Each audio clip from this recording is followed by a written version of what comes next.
Tiger Jairam दा जोहार। जोहार। धनबाद लोकसभा के अपने टिकट का घोषणा कर दिए। हाँ जी जी जी।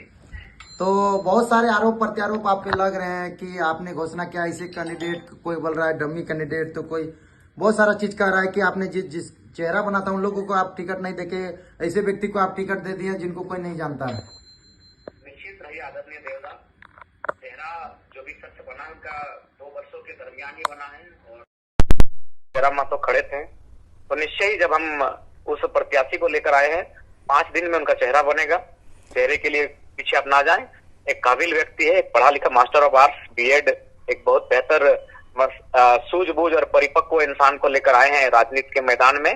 और बकायदा वो शख्स मैदान में आया नहीं है, बहुत दिन से ही है हमारे साथ है, लेकिन मीडिया के फ्रेम से दूर रहा है। तो निश्चिंत रहिए आप। और जहां तक देखिए आदरणीय देव बाबू, अगर धनबाद लोकसभा का जयराम महतो नहीं लड़ता, उसको लड़कर अगर कोई भी अन्य लड़ते, चाहे कोई भी हमारे उम्मीदवार होते, राज पटेल रहे, करण जी रहे, उषा दी रहे, कोई भी अन्य उम्मीदवार रिजवान जी रहे, आलोचना होता ही होता, क्योंकि सबका अपना अपना समर्थक है। लेकिन आलोचना किनका नहीं हुआ? देखिए अभी ढुल महतो जी का आलोचना हो रहा है, आप चले जाइए आदरणीय चंद्र प्रकाश चौधरी जी का आलोचना हो रहा है, टाइगर जी। लेकिन मेन बात है कि आलोचना विरोधियों करते हैं, आपके समर्थक अभी आप पर आलोचना कर रहे हैं। नहीं, ढोलू महतो जी, आदरणीय ढोलू महतो जी की आलोचना भारतीय जनता पार्टी के लोग कर रहे हैं, आप देखिए ध्यान से।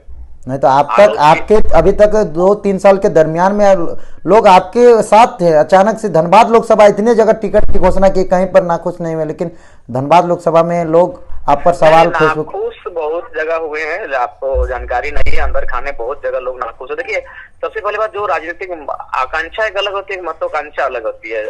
हम लोग आए थे इस राज्य की तस्वीर को बदलने के लिए, लेकिन बहुत लोग इसी दरमियान सोचे कि हम लोग चलाएंगे, मुखिया नहीं बने हैं बंदे, सांसद विधायक बनेंगे, अच्छी बात है। अच्छा, तो कुछ लोग चाहते थे कि कुछ लोग फेसबुक में ये भी लिख रहे हैं कि टाइगर जयराम महतो ढुल्लू महतो से मिल गए और 100 करोड़ रुपए ले लिए और कांग्रेस और ये करके भाजपा को जिताने का इनका है और भाजपा के साथ साठगांठ हो गया है। नहीं, अब क्या बताएं देव जी, अगर किसी भी प्रकार का प्रमाण अगर कोई दे देता है मैंने किसी भी माध्यम से, तो हाँ, उसके बाद आप जो कहिएगा हम लोग स्वीकार करेंगे, ऐसा नहीं है। आप समझ रहे हैं क्या आरोप लगा रहे हैं आप? अरे भाई, हमने तो शुरू में ही कहा था, देखिए ढुल महतो जी का रायशुमारी हो रहा था गिरिडीह से, और उससे पहले ही हम लोग कह चुके थे कि हम लोग एक अल्पसंख्यक देंगे, हम लोग धनबाद को ध्यान दे रहे हैं।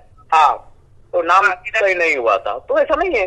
जब उनको प्रत्याशी नहीं बनाया गया था उनके दल से, तभी हम लोग इस बात पर मंथन कर चुके थे कि हम एक प्रत्याशी अल्पसंख्यक का देंगे, और क्यों ना दे भाई, एक नया लड़का है, हम नई सोच के साथ आए हैं। तो जिसकी आबादी इस राज्य में 15% हो, 50 लाख जिनकी आबादी हो, आप उनको केवल वोट बैंक बना के रखेंगे, ऐसा क्यों भाई? लेकिन आपने जाति और धर्म के नाम पे आवाज नहीं उठाया था, आप झारखंडियत की बात कर रहे थे। नहीं, झारखंडियत की बात करें ठीक है, लेकिन झारखंडियत में एक वर्ग आता है भाई, सभी वर्ग को लेकर आपको चलना होगा। झारखंडियत ठीक है, झारखंडी है, वो झारखंडी ही खतियानी है शख्स है जिसको हमने। तो आप इतना दिन से पहले घोषणा क्यों नहीं की? इतना दिन से जो लोग संघर्ष कर रहे थे, उम्मीदवार की दावेदारी पेश कर रहे थे, 12 उम्मीदवार जिस तरह से आपके पास पहुंचे थे, जिसमें 3-4 तो एकदम मेहनत ही कर रहे थे, करण महतो, रिजवान अंसारी, उषा महतो, ये शख्स भी मेहनत कर रहे थे, इनको भी गाइडलाइन दिया गया था, ऐसा बात नहीं है। बहुत सारा कार्यक्रम में है, सभाओं में भी है, और लोगों को जोड़ भी रहे हैं। उधर का जो उनका हिस्सा है गोविंदपुर निरसा का, वहाँ बकायदा हमारे युवा मोर्चा के केंद्र अध्यक्ष के साथ बराबर हर मीटिंगों में गए। मेहनत सब कोई कर रहे थे। अब देखिए, मेहनत व्यक्तिगत कोई नहीं करता है, मेहनत लोग पार्टी के लिए करते, पहला बात। और जो लोग पार्टी के लिए मेहनत करते हैं, जो एक विचारधारा के लिए मेहनत करते हैं, नतीजा भविष्य में जरूर मिलेगा। अभी पेड़ हम लगा रहे हैं, फल जरूर हमारी आने वाली पीढ़ी खाएगी। तो जितना चेहरा बना था उन सभी को चेहरा काट के आपने जिनका चेहरा नहीं बनाया है उन पर आप ध्यान दे रहे हैं। देखिए नहीं ध्यान, देखिए सबसे बात समय, कुछ चीजों को ध्यान रखना पड़ता है, ऐसा बात नहीं। जो चेहरे बने निश्चय ही हमारे दल से भविष्य में बहुत सारे चुनाव होंगे। अभी 6 महीना बाद विधानसभा के चुनाव है, लड़ते हुए दिखेंगे देव जी। तीर्थनाथ आकाश जी का भी नाम आ रहा था, कई लोग कह रहे थे कि वो भी उम्मीदवार होते तो अच्छी बात है। तो फिर देखिए, आदरणीय तीर्थनाथ जी आने वाले दिनों में बहुत बड़े पत्रकार के रूप में आएंगे, तो जाहिर सी बात है वो कभी इस बात की इच्छा जाहिर भी नहीं की है। और आदरणीय तीर्थनाथ का एक मैंने निष्पक्ष स्वतंत्र पत्रकार के रूप में अपने आप को स्थापित कर रहे हैं, पत्रकारिता का अपना एक स्थान है, तो उनका एक अच्छा लाइन है। लेकिन आपका तो धनबाद पर विरोध कर रहे हैं वहाँ के लोग, उम्मीदवार का विरोध। देखिए, वो हमको मालूम था, वहाँ कोई भी मेरे अलावा प्रत्याशी बनता तो विरोध होता, स्वाभाविक होंगी क्योंकि कुछ लोगों की भावनाएं हैं, लेकिन भावनाओं से नहीं, कभी कभी तार्किक होकर राजनीति को समझना पड़ता है और राजनीति में आना पड़ता है। तो उम्मीद करते हैं कि वे लोग संगठन के द्वारा जो निर्णय हुआ है, जिस प्रत्याशी का आगमन हुआ है, उसका स्वागत करेंगे और सम्मान भी करेंगे। तो धनबाद लोकसभा वासियों के जो भी उम्मीद जनता है, उन लोगों को क्या कहना चाहेंगे, उम्मीदवार जो दिए हैं उस पर? देखिए, धनबाद लोकसभा के सभी साथियों को यही कहेंगे कि कभी जयराम महतो के साथ एक दिन तो बैठकर देखिए कि आज लोगों की उम्मीदें तो कहीं लोगों की नफरतों के साथ, कहीं लोगों की मोहब्बतों के साथ, कहीं उम्मीद के तले आज किस प्रकार से एक शख्स आज अपने जीवन को इस प्रकार बदल चुका है कि उसकी आंख जब लोग सुबह सो के उठते हैं 5 बजे, तो हम 5 बजे सोने के लिए जाते हैं। तो इस शख्स को भी जानना चाहिए। धनबाद वासी रहे, चाहे राज्यवासी रहे, हम लोग जो भी सोच रहे हैं अपने राज्य के हिसाब के लिए सोच रहे हैं, सभी वर्ग सभी समुदाय को लेकर चलने के प्रयास के लिए सोच रहे हैं। तो इसलिए उम्मीद करते हैं धनबाद वासी हमारी भावनाओं को समझेंगे और मेरी दूरदर्शिता की जो सोच है उसको भी समझेंगे।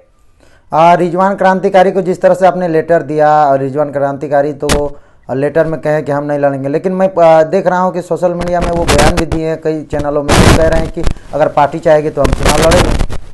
तो नहीं, उसी इसलिए हमने लेटर उनको लिखा कि भाई आपकी क्या राय है, हम तो उन्हीं के नाम पर सहमति बना लेते हैं। तो उनको एक बार जानना चाहा तो उन्होंने कहा कि नहीं, अभी हम लोग किंग मेकर के रूप में फिलहाल लोकसभा में रहेंगे। आप ऐसा नहीं है कि आप अन्य नेताओं के जैसा अभी से ही बदलना शुरू कर दिए, गिरगिट की तरह रंग बदल रहे हैं?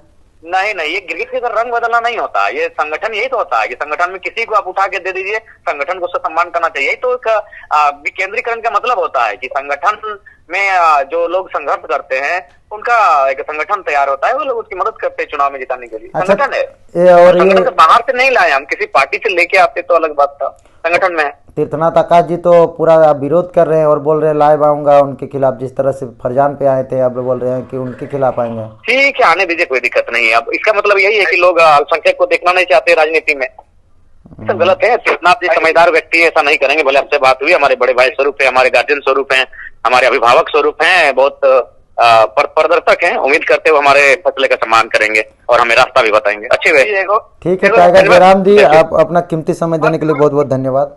धन्यवाद।